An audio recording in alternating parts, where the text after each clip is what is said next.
এই ভিডিঅ'টোত মই আপোনালোকক জনাবলৈ চেষ্টা কৰিম ইলেকশ্যন ডিউটিত সন্মুখীন হোৱা কিছুমান পৰিস্থিতিৰ বিষয়ে। মই অলৰেডি বহুতো ভিডিঅ' বনাইছোঁ য'ত মই বিভিন্ন ধৰণৰ সম্ভাৱ্য পৰিস্থিতিৰ বিষয়ে বৰ্ণনা কৰিছোঁ according to the presiding officers handbook. আৰু আজি এই ভিডিঅ'টিত আমি জানিবলৈ চেষ্টা কৰিম ইলেক্টৰ্ছ ডিচাইডিং নট টু ভোট। যদি এনে পৰিস্থিতি ক্ৰিয়েট হয় তেনে আপুনি সেই পৰিস্থিতিক কেনেকৈ মোকাবিলা কৰিব। ইলেক্টৰ্ছ ডিচাইডিং নট টু ভোট মানে হৈছে যেতিয়া কোনো এজন ইলেক্টৰ বা ভোটাৰ আপোনাৰ পলিং ষ্টেচনলৈ আহে আৰু ফাৰ্ষ্ট পলিঙে তেওঁৰ কাম কৰে, ছেকেণ্ডে তেওঁ কাম কৰে আৰু থাৰ্ডে যেতিয়া তেওঁক ইনডেলিবল ইংক বা অন্যান্য কাম যেতিয়া থাৰ্ডৰ থাকে তেতিয়া তেওঁ যদি কয় যে মই ভোট নিদিওঁ আৰু মোৰ মন গ'ল, মোৰ ভোট নিদিবলৈ মন গ'ল, তেনেকুৱা যদি পৰিস্থিতি হয় বা এই পৰিস্থিতিটো বিভিন্ন ৰূপেও আহিব পাৰে, অকল মই ভোট নিদিওঁ তেনেকুৱা নহয়। এনেকুৱা পৰিস্থিতিও দেখা গৈছে যেতিয়া ইলেক্টৰজন আহে আৰু আহি তেওঁ হয়তো তেওঁ মেণ্টেলি ডিষ্টাৰ্ব থাকে, তেওঁ ভোটিং কম্পাৰ্টমেণ্টত সোমোৱাৰ পিছত তাত তেওঁ খেলি মেলি কৰে, তাত তেওঁ বেলেগ বস্তুবোৰ টিপে, য'ত টিপিব লাগে তাত নিটিপে, নহ'লে তাৰ পৰা তেওঁ পলাই যায় আৰু বিভিন্ন ধৰণৰ পৰিস্থিতি তেওঁ ক্ৰিয়েট কৰিব পাৰে আৰু তেওঁ মই ভোট নিদিওঁ বুলি ক'ব পাৰে। তেনেকুৱা ক'ব পাৰে, হয়তো কিছুমানে নক'বও পাৰে, নোকোৱাকৈ হয়তো পলাই যাব পাৰে, নোকোৱাকৈ ক'ৰবাত বহি থাকিব পাৰে। তেনেকুৱা যদি কাৰ্য হয় তেতিয়া সেই তেনে ব্যক্তিক আমি ইলেক্টৰ্ছ ডিচাইডিং নট টু ভোট বুলি ক'ব পাৰোঁ। কিন্তু ইয়াৰো কিছুমান কথা আছে, সেই কথা মই জনাবলৈ চেষ্টা কৰিম। ইলেক্টৰ্ছ ডিচাইডিং নট টু ভোটত লিখা আছে যে 5.3.1ত if an elector subsequent to his electoral roll number duly entered in the register of voters from 17A as well as his signature/thumb impression duly taken decides not to vote, he shall not to be forced to cast his vote. আৰু এনে ইলেক্টৰে যদি তেওঁৰ first pulling অফিচাৰে তেওঁৰ যিটো কাৰ্য male female যিটো কাটিব লাগে সেইটো তেওঁ কাটিলে, ছেকেণ্ড পুলিং অফিচাৰে তেওঁৰ সকলো ডিটেইলছ 17A ভৰালে, তাৰপিছত তেওঁ যদি ডিচাইড কৰে যে মই ভোট নিদিওঁ, তেতিয়া যাতে তেওঁ কোনেও ফ'ৰ্চ নকৰে। এই কথাটো কিন্তু আমাৰ পুলিং অফিচিয়েল প্লাছ প্ৰিচাইডিং অফিচাৰো গুৰুত্ব দিব যে নাই আপোনাৰ নামটো লিখা হৈ গ'ল, আপুনি ভোট দিবই লাগিব, তেনেকুৱা যাতে নকৰে। তাৰপিছত a remark to the effect that he has decided not to vote, that is, refuse to vote, shall be made by you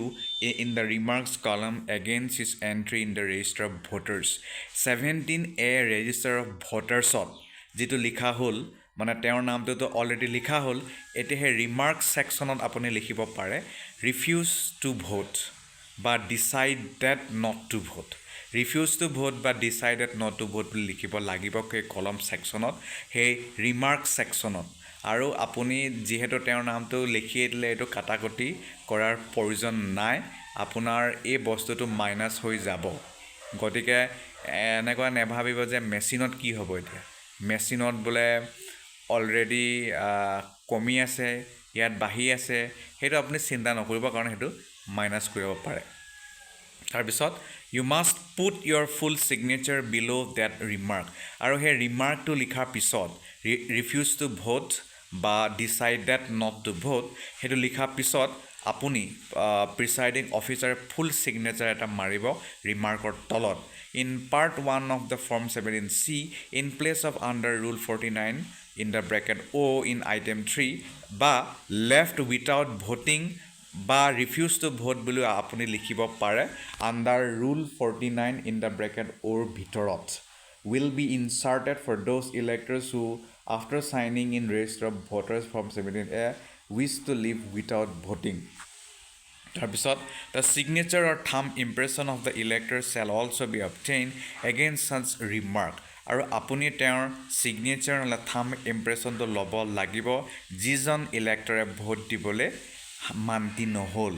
যিহেতু তেওঁ ভোট দিবলৈ মান্তি নহ'ল, তেওঁ হয়তো ছিগনেচাৰ বা চাইন দিবলৈও মান্তি নহ'ব, তেনে ক্ষেত্ৰত আৰু উপায়টো নাই তেওঁ আৰু সেইটো ছিগনেচাৰ কৰিবলৈ মানে মান্তি নহ'ল বুলি আমি হয়তো লিখিব পাৰোঁ এইটো প্ৰিচাইডিং অফিচাৰৰ হেণ্ডবুকত কিন্তু সেইটো কোৱা নাই ইয়াত জাষ্ট ল'বলৈ কৈছে তো আপুনি ট্ৰাই কৰিব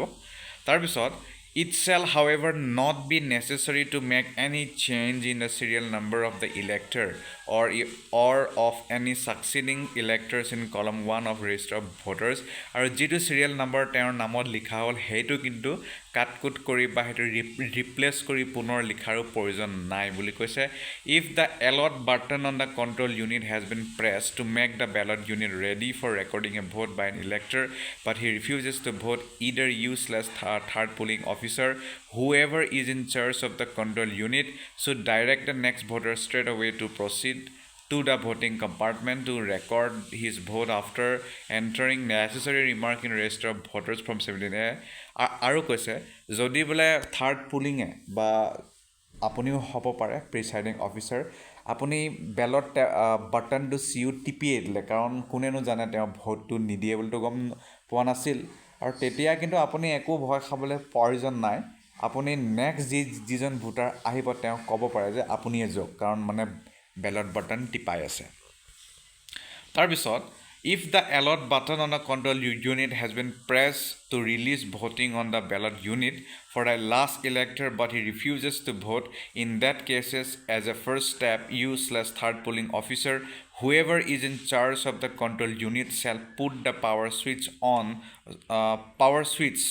in the rear compartment of the control unit to off position and disconnect the VVPAT from the control unit আৰু যদি বোলে লাষ্ট ভোটাৰজন আপোনাৰ পলিং ষ্টেচনত ভোট দিব আহিল আৰু তেওঁৱে যদি ভোট দিবলৈ নিবিচাৰে সব কামটো কৰাৰ পিছত থাৰ্ড পলিঙে যেতিয়া বেলট ইউনিট টিপিলে তাৰপিছত যদি তেওঁ কয় মানে সেই যিটো বেলটটো যেতিয়া ইছ্যু কৰিলে চিউ তাৰপিছত যদি তেওঁ মানে ভোট দিবলৈ অমান্তি হয় তেতিয়া কি কৰিব তেতিয়াতো নেক্সট ভোটাৰ নাই তেতিয়া আপুনি চিউৰ যিটো অফ মানে সুইচ সেই সুইচটো অফ কৰিব ডিসকানেক্ট কৰিব ভিভিপেটটো তাৰপিছত in the second step after disconnecting the VVPAT from the control unit the power switch should again be put on তাৰপিছত পুনৰ আপুনি কানেকশ্যন কৰি সুইচ অন কৰিব বিজি ল্যাম্পটো গুচি যাব আৰু ক্লোজ বাটনটো টিপিব আৰু if this whole process is not followed in such a case the close button will not be functional and without closing the control unit it will not give the result because the result button will also become functional only after the close button is pressed so apuni yat jitu kotha kole je first ot apuni disconnect korok tar pisot akko reconnect korok tar pisot cu on korok tetia he mane apunar he aru he mane ballot tipatu etu kiba hoi jabo cancel hoi jabo ঠিক আছে মই এটো পুনৰ পঢ়ি দিছো ইয়াত কৈছে যে whoever in charge of the control unit shall put the power switch off in the rear compartment of the control unit to off position and disconnect the VVPAT from control unit in the second step after disconnecting the VVPAT from the control unit the power switch should again be put on disconnect কৰা পিছত reconnect কৰাৰ প্ৰয়োজন নাই আপুনি পুনৰ switch on কৰক sure busy ল্যাম্পটো গুচি যাব আৰু ক্লোজ বাটনটো ফাংচনেল হৈ যাব আৰু তেতিয়া আপুনি ক্লোজ বাটনটো টিপক ঠিক আছে if this whole process is not followed আৰু যদি আপুনি হে কাৰ্যটো নকৰে তেতিয়া হলে কিন্তু ক্লোজ বাটনটো ফাংচনেল নহব আৰু লগতে ৰিজাল্ট বাটনটো ফাংচনেল নহব বুজি পালে একদম সহজ আশা কৰো আপোনালোকে এই ভিডিওটিৰ দ্বাৰা উপকৃত হ'ব ধন্যবাদ কিন্তু প্লিজ এবাৰ ক্ৰছ ভেৰিফাই কৰি ল'ব এবাৰ হলেও নিজে প্ৰিসাইডিং অফিচাৰ হেণ্ডবুকটো পঢ়িব ধন্যবাদ